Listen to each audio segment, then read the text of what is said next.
Journée mondiale de lutte contre la tuberculose à Sikasso, la communauté médicale nationale mobilisée pour éradiquer la maladie d'ici 2030.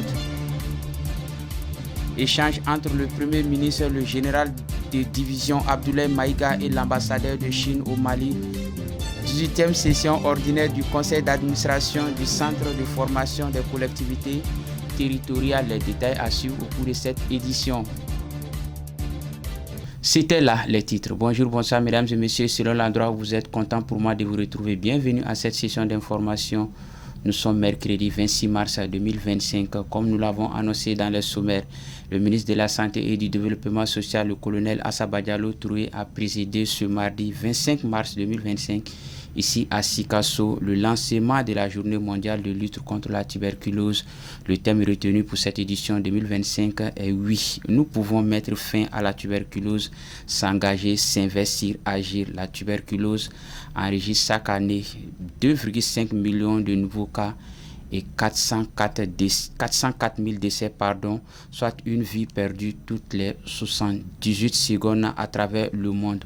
Le Mali figure parmi les 30 pays les plus touchés par la tuberculose avec 491 décès liés à cette maladie en 2024, représentant 6% des cas. Fatmata Siaka Diarra nous en dit plus. C'est à Sikasso que le ton des activités de lutte contre la tuberculose au titre de l'année 2025 a été donné. Instituée pour être célébrée le 24 mars, la célébration de la Journée mondiale de lutte contre la tuberculose s'étend exceptionnellement cette année au Mali au 25 mars.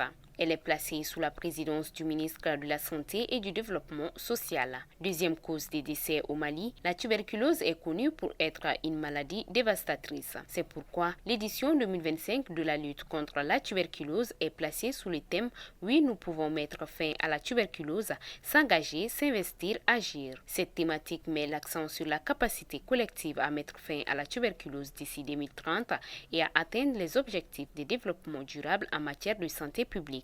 Ainsi, pour le ministre de la Santé et du Développement social, il s'agit de faire en sorte que 90% de personnes bénéficient de services de prévention et de soins de la tuberculose grâce à l'utilisation d'un test rapide recommandé par l'Organisation mondiale de la santé comme première méthode de diagnostic de la tuberculose. Il s'agit aussi de garantir un ensemble de prestations sociales à toutes les personnes atteintes de la tuberculose. En outre, d'homologuer au moins un nouveau vaccin anti-tuberculeux et de combler les déficits de financement par la mise en œuvre de mesures de lutte contre la tuberculose et la recherche sur la tuberculose d'ici 2027.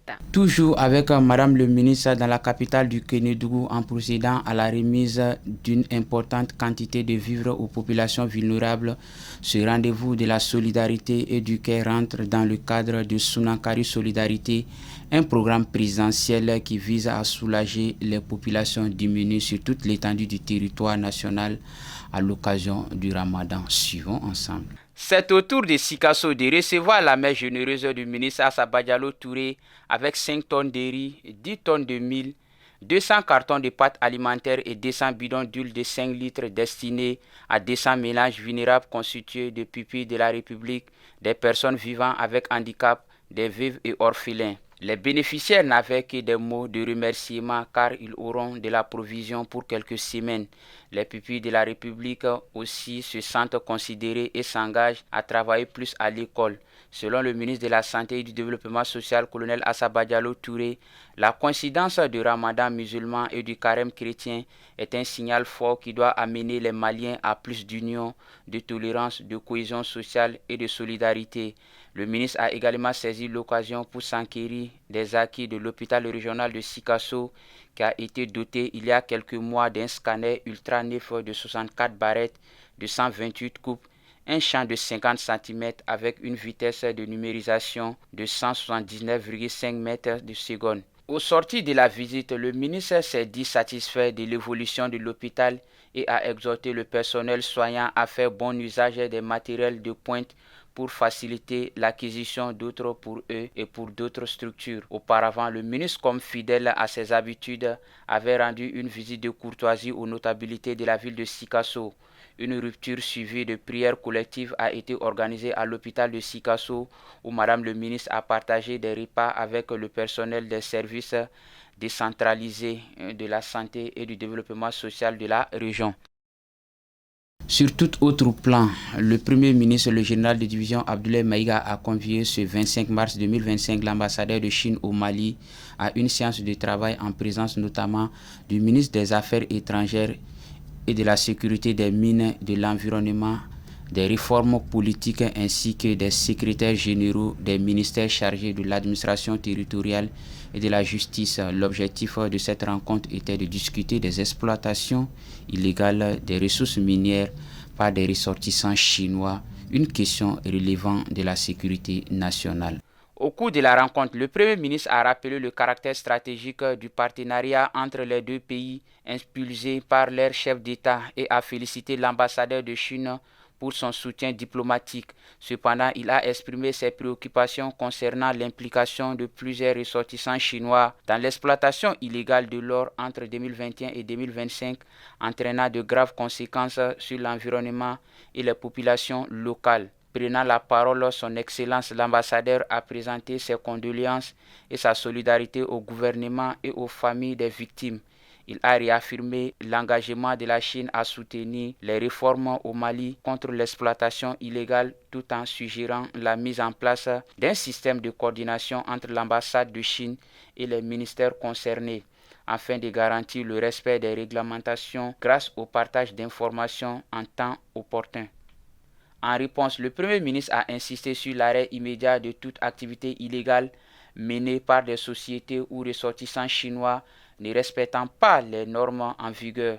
Il a également souligné la nécessité, avant tout investissement, de prendre contact avec les départements compétents afin d'éviter toute irrégularité.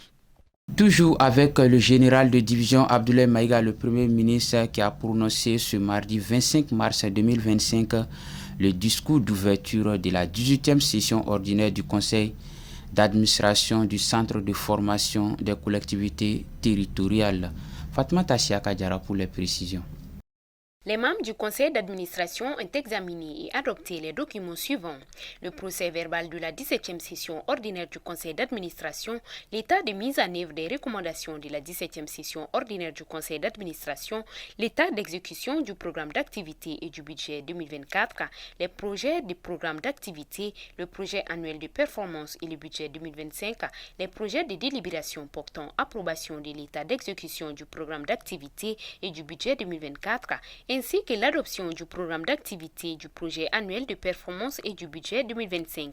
Le Centre de formation des collectivités territoriales a enregistré au terme de l'exercice écoulé des résultats fort appréciables avec un taux d'exécution physique des activités de 56% contre 52% en 2023, soit 18 activités exécutées sur 32 programmées, 12 en cours et 2 non réalisées. Le taux de réalisation des ressources propres s'établit à 72% contre 86% en 2023, soit 79 470 369 francs CFA mobilisés sur une prévision de 110 millions de francs CFA. Le taux d'exécution du budget atteint 94% contre 89% en 2023, correspondant au ratio des dépenses exécutées sur les recettes mobilisées. Malgré un contexte économique difficile, les formations réalisées par le Centre de formation des collectivités territoriales en 2024 ont bénéficié à plus de 1500 élus, agents et acteurs impliqués dans la gestion des collectivités territoriales. Le projet du budget du Centre de formation des collectivités territoriales pour l'exercice 2025